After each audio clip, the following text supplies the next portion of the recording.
Imagine juste la situation. Tu rencontres un homme, il est hyper attentif, hyper généreux, hyper présent. Il va te rassurer, t'aider et potentiellement même te soutenir. Et en fait, très rapidement, tu vas te dire cette phrase dans ta tête, c'est incroyable. Enfin, quelqu'un de bien. Et en fait, c'est pas forcément toujours de l'amour. Parfois, en fait, c'est aussi une stratégie, quelque chose qui est vraiment pas ouf. Mais dans le fond, c'est la stratégie de ce qu'on appelle la dette émotionnelle. Et donc, aujourd'hui, je vais t'expliquer comment est-ce que certains hommes utilisent le love bombing pour créer cette dette à l'intérieur de toi et pourquoi est-ce que des femmes intelligentes tombent dedans sans même s'en rendre compte.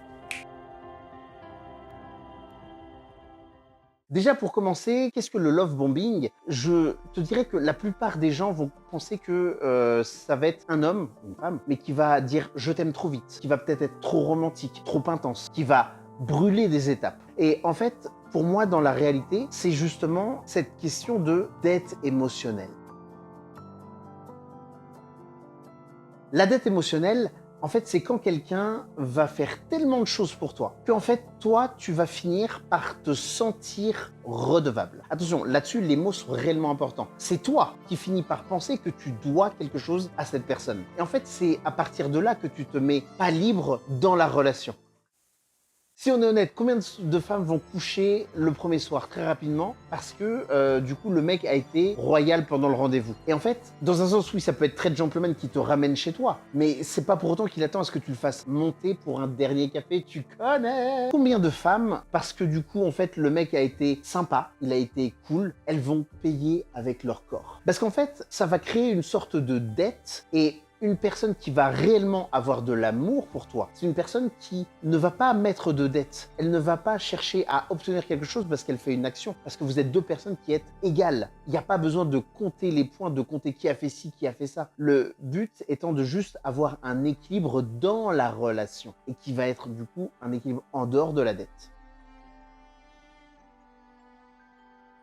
Imagine un petit peu cette situation. Tu traverses une période difficile. Tu vas peut-être te retrouver un moment où tu vas te sentir seul. Tu as potentiellement besoin de soutien. Et là, tu as cet homme qui arrive, il t'écoute pendant des heures et des heures et des heures. Il va peut-être t'aider au niveau financier. Peut-être qu'il va t'héberger. Il va potentiellement te faire des cadeaux. Il va justement te dire cette fameuse phrase « J'aimerais vraiment pouvoir te rendre heureuse ». Et toi, tu vas te dire quoi? Mais c'est incroyable. C'est incroyable parce qu'en fait, personne n'a fait ça pour moi avant. Et si tu réfléchis, en vrai, il y en a d'autres qui ont fait ça pour toi avant. Mais ils avaient peut-être pas ce côté mystérieux, ils avaient peut-être pas ce côté où tu te dis toi-même « Waouh, mais il en a bavé et là, il fait encore tout ça pour moi maintenant ». Et en fait, dans certaines de ces situations, dis-toi que c'est jamais forcément gratuit. C'est même les 3/4 du temps toujours un investissement que en fait, tu vas penser devoir solder à un moment donné de ta vie. En fait, je vais te donner des exemples que je vois assez régulièrement en coaching. Imagine-toi, la femme se fait héberger. La femme se fait héberger parce qu'il y a une certaine galère dans la vie de cette femme et l'homme la fait venir chez lui.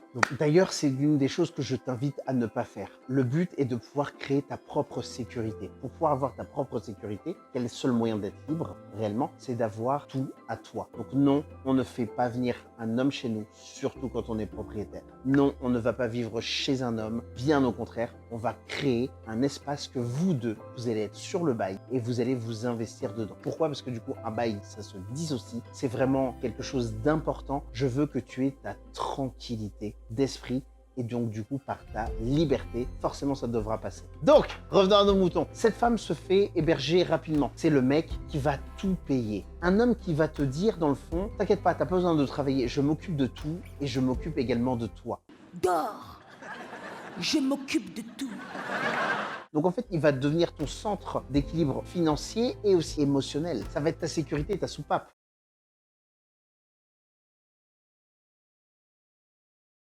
Et au fur et à mesure, en fait, tu vas avoir de moins en moins envie de voir d'autres personnes, de voir tes amis, de voir ta famille. C'est pas parce qu'il te l'interdit, mais dans le fond, parce que du coup, tu vas penser que les moments avec lui sont tellement intenses, tellement rassurants, tellement confortables,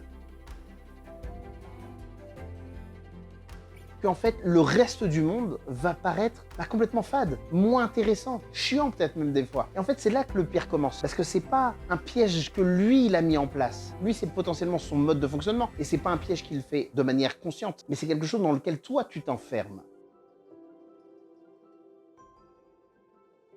Si tu veux, l'erreur que font énormément de femmes, c'est de penser que l'isolement, ça va ressembler à ça. Fuck you, April! Fuck you and all your hateful...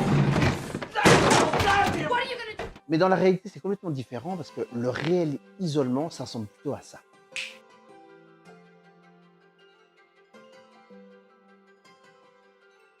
Ou même encore. Et en fait, ce qui se passe avec des idées comme ça, c'est que petit à petit, tu vas le choisir lui, et encore, et encore, et encore. Parce qu'il rentre dans ta tête de manière insidieuse. Et en fait, ta volonté de pouvoir faire autre chose va disparaître au fur et à mesure, parce que dans ton esprit, il va devenir le seul et unique choix logique possible, et surtout de manière à pouvoir continuer d'être aimé. Tout ça, c'est du cinéma.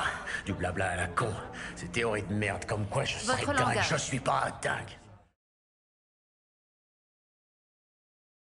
Et là, on arrive réellement à la vraie question, ce pourquoi tu es là. Et même si je te l'ai déjà un petit peu expliqué tout du long de la vidéo, la question c'est pourquoi est-ce que ça fonctionne? Pourquoi est-ce que malgré en fait les connaissances, certaines femmes tombent rapidement, facilement, toujours dans le panneau? Et en fait, la réponse elle est aussi simple que parfois difficile à accepter. C'est parce que le love bombing, ça va cibler une blessure qui est profonde chez toi. Et en fait, tant qu'une personne va manquer de travail sur elle, tant qu'une personne va manquer d'investissement dans sa propre guérison, en fait, elle aura beau avoir toutes les connaissances théoriques, mais la réalité, c'est qu'elle n'a pas la possibilité psychologique. Et là, je ne te parle pas d'être débile, je te parle d'être prête à affronter la réalité. Choisis la pilule bleue et tout s'arrête.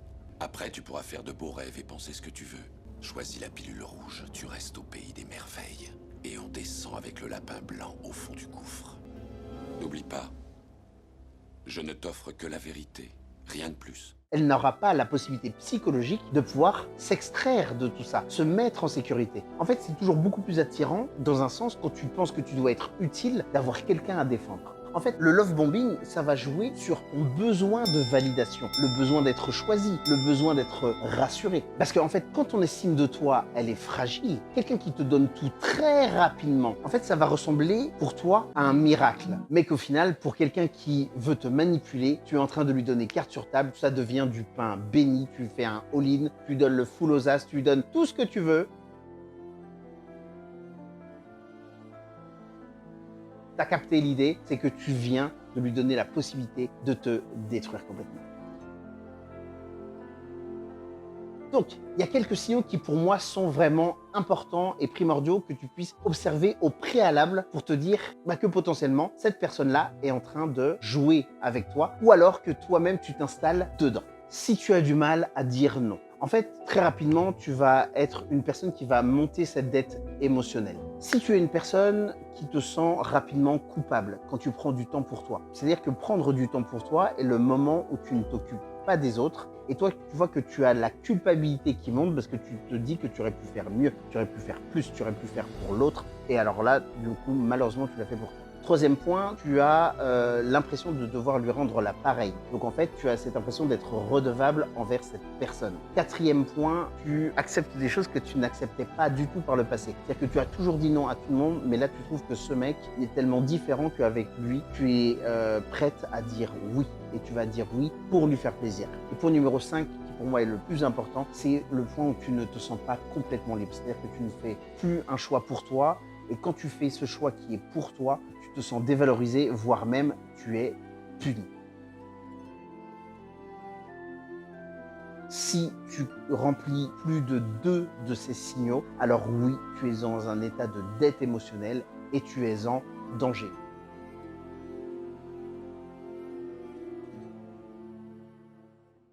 Donc évidemment, on arrive au point le plus important de la vidéo, c'est que ce que je voudrais que tu comprennes dans le fond, c'est que sortir de ce type de relation, il n'y a pas vraiment d'astuce, il n'y a pas de cabriole, on n'est pas dans la cour des miracles, il n'y a pas de tips particuliers que je pourrais te donner là comme ça parce que ça n'existe pas. Ce serait encore une fois du Blabla à la con.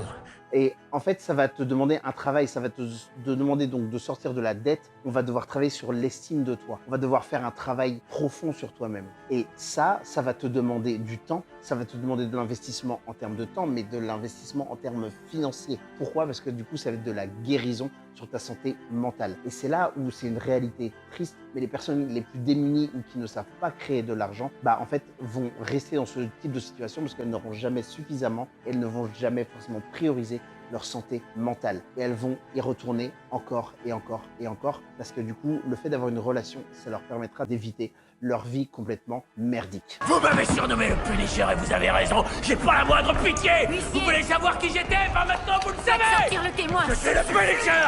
Le Punisher.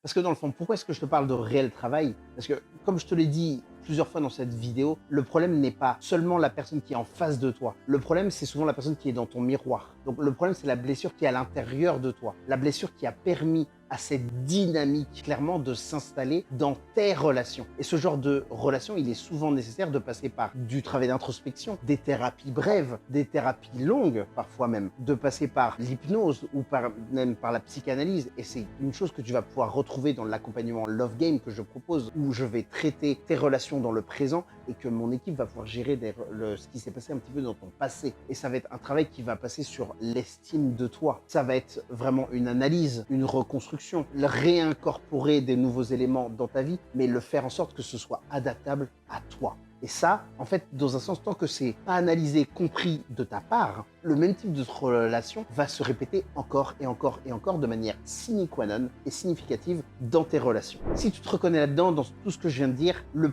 plus important, c'est de faire en premier le quiz. C'est une démarche très facile, très rapide, qui est un moyen de pouvoir comprendre ce que voient les hommes chez toi et de voir les angles morts dans tes habitudes relationnelles. Ce quiz-là, il va vraiment te permettre de l'identifier. C'est hyper important que tu aies une connaissance de toi-même. Tu auras également une possibilité de réserver un appel stratégique à la fin de ce quiz, donc qui va être un petit moment qu'on va avoir tous les deux de 30 minutes, ou alors tu as la possibilité de réserver 1h30 de coaching, là où je vais réellement travailler pour toi, et ça tu peux le retrouver directement. Ce que je veux te souvienne dans toute cette vidéo, c'est que l'amour, ça ne met pas de dette. Par contre, l'amour, ça doit te rendre la plus libre possible. Amour, gloire et beauté.